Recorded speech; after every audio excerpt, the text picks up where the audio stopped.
સુરત જિલ્લાના કામરેજમાં ગુજરાત ક્ષત્રિય સભાની મહત્વની બેઠક મળી, જેમાં સમાજ દ્વારા આગામી દિવસોમાં શિક્ષણ રાજકીય ચૂંટણીઓ અંગે એજન્ડાની ચર્ચા કરવામાં આવી છે.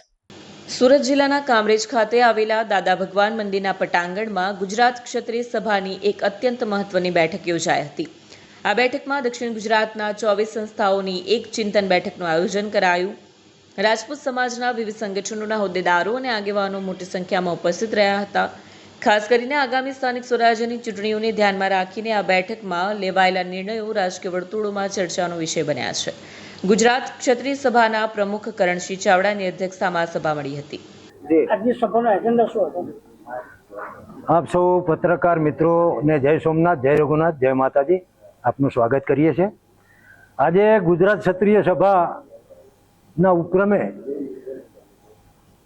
દાદા ભગવાન મંદિર હોલ ખાતે કામરેજ સુરતમાં સમગ્ર દક્ષિણ ગુજરાતની 24 સંસ્થાઓના પ્રતિનિધિઓની એક ચિંતન બેઠક રાખવામાં આવેલી હતી. બેઠકના 4 મુદ્દા હતા. પ્રથમ મુદ્દો એવો હતો કે સમયના પ્રવાહ સાથે સમાજનું સામાજિક, આર્થિક અને રાજકીય ક્ષેત્રે પ્રગતિ થાય એના માટે અલગ અલગ સમિતિઓની રચના કરવી.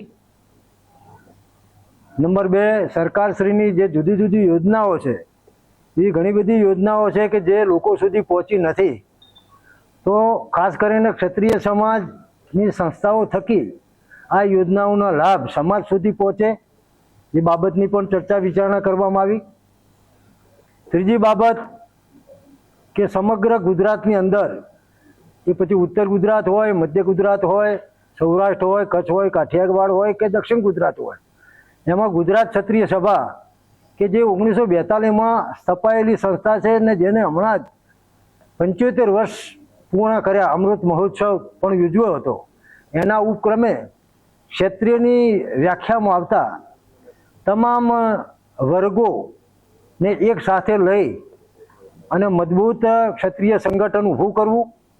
અને એના માટે આજે દક્ષિણ ગુજરાતની અંદર ગુજરાત ક્ષત્રિય સભા દક્ષિણ ગુજરાત વિભાગ માટે એક કમિટી બનાવવામાં આવી છે. એ જ રીતે મધ્ય ગુજરાત, એ જ રીતે ઉત્તર ગુજરાત ને એ જ રીતે સૌરાષ્ટ્ર અને કચ્છમાં આવું આયોજન કરવામાં આવશે.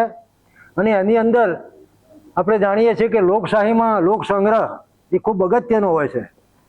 એટલે કાઠી ક્ષત્રિય સમાજ, કારડિયા રાજપૂત સમાજ, નાળોદા રાજપૂત સમાજ, મોલે સલામ ગરાસિયા સમાજ, ગિરાસદાર સમાજ અને અમારી વિચારસરણીમાં માલતી તમામ માર્શલ કોમ્યુનિટીને એક સાથે લઈ અને લોકશાહીના લાભો એમના સુધી કઈ રીતે પહોંચી શકે એ બાબતની ચર્ચા વિચારણા પણ આજે કરવામાં આવી. અને આજે ગુજરાત ક્ષત્રિય સભાના જે જિલ્લા કમિટીઓ છે એની પણ હમણાં ભોજન બાદ ઘોષણા કરવામાં આવી. ક્ષત્રિય અસ્મિતા આંદોલન વખતે કરણસિંહ ચાવડાએ ખૂબ જ મહત્વની અને સક્રિય ભૂમિકા ભજવી હતી, જેથી તેમની હાજરીમાં દક્ષિણ ગુજરાતના રાજપૂત સમાજને એક તાંટણે બાંધવા અને સંગઠિત કરવા માટે ગહન ચર્ચા વિચારણા કરવામાં આવી હતી. બેઠક દરમિયાન આગામી સ્થાનિક સ્વરાજ્યની ચૂંટણીઓ અંગે ચર્ચા કરતા કરણસિંહ ચાવડાએ એક મોટું અને સૂચક નિવેદન પણ આપ્યું છે. તેમણે સ્પષ્ટ શબ્દોમાં જણાવ્યું હતું કે જે રાજકીય પક્ષ ક્ષત્રિય સમાજને વધુ પ્રભુત્વ આપશે અને સમાજની લાગણીઓને માન આપશે, તેની સાથે રહેવા માટે સમાજ વિચાર કરશે. સાંભળીએ. કારણ કે અત્યારે તો હમણાં જ જાહેરનામું બહાર પડ્યું છે અને મહાનગરપાલિકા, નગરપાલિકા, તાલુકા પંચાયત, જિલ્લા પંચાયતની ચૂંટણી આવી રહી છે. એટલે દરેક વિસ્તારમાં કઈ સીટ ઉપર કેટલું પ્રતિનિધિત્વ, કારણ કે અમે પણ માગણી કરેલી છે. અમે ભારતીય જનતા પાર્ટી, ભારતીય રાષ્ટ્રીય કોંગ્રેસ, આમ આદમી પાર્ટીની જોડે અમે ઓલરેડી માગણી કરેલી જ છે. જે તે સંસ્થાઓના પ્રમુખશ્રીએ પણ કે ભાઈ જ્યાં વસ્તી હોય એ પ્રમાણે એને પ્રતિનિધિત્વ આપવું પડે. દાખલા તરીકે જ્યાં જનરલની બેઠક હોય ત્યાં જનરલ ઉમેદવારને ટિકિટ આપવી જોઈએ, જેથી એનું યોગ્ય, કારણ કે બક્ષીપંચની સીટ ઉપર એ જવાનો નથી, એસટીની સીટ ઉપર કે એસસીની સીટ ઉપર, કારણ કે એ રિઝર્વેશન છે. એટલે જનરલની સીટ ઉપર એ આપવું જોઈએ. અને જે પક્ષ અમને વધારે પ્રતિનિધિત્વ આપશે તો આ બાબતે આગળ શું કરવું એ સમાજના બધા આગેવાનો ભેગા થઈને અમે નક્કી કરીશું.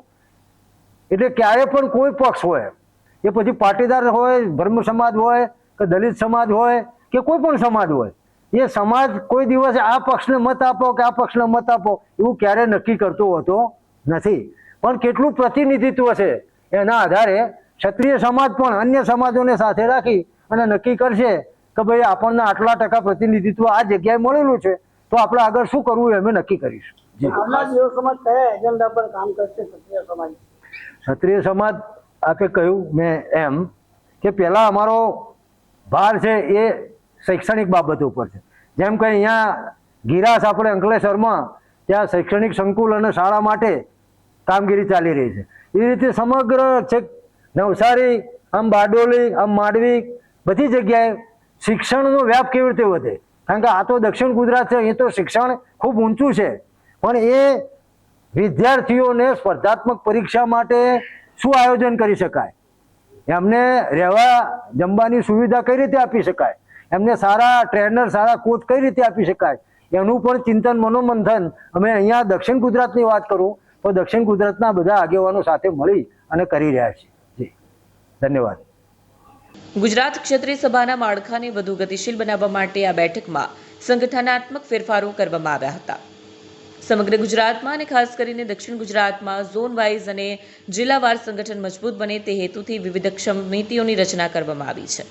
માત્ર રાજકારણ જ નહીં પરંતુ સમાજના આર્થિક અને શૈક્ષણિક ઉત્થાન માટે પણ બેઠકમાં એજન્ડા તૈયાર કરાયો છે.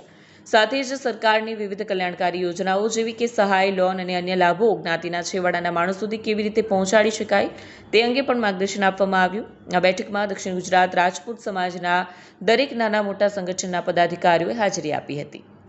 Bureau report, Satya TV news, Surat.